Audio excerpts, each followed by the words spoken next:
প্রজ্ঞার বান্ধবীরা আমাদের বাসায় আসলো। তারা সবাই শ্রীমঙ্গল যাবে একসাথে, তাই রাত্রে আমাদের বাসায় থাকবে, তারপরে তারা ভোরে যাবে।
প্রজ্ঞার বান্ধবীরা রাত্রে খাবে, তাই ঝটপট কিছু রান্না করে ফেললাম।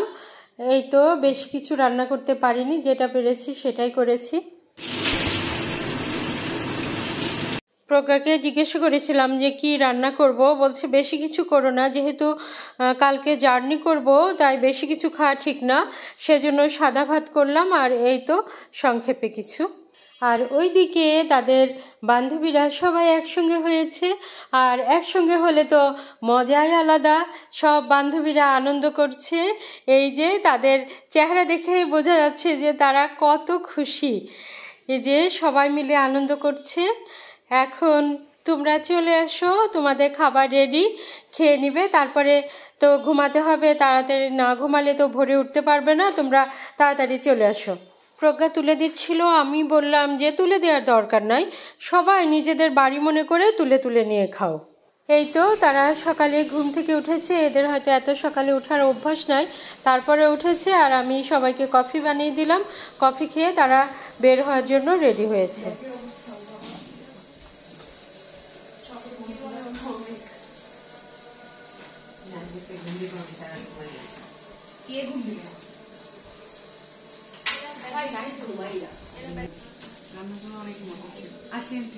আচ্ছা,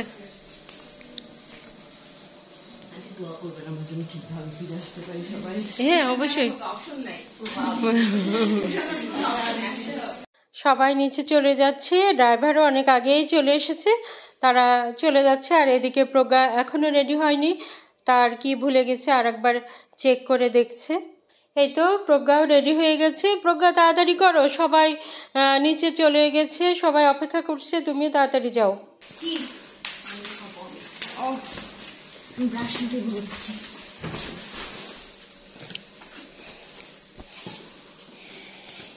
প্রজ্ঞা তাদের ফ্রেন্ডদের নিয়ে শ্রীমঙ্গলের উদ্দেশ্যে রওনা দিবে। এখান থেকে কমলাপুর রেল স্টেশনে যাবে, তারপরে শ্রীমঙ্গল।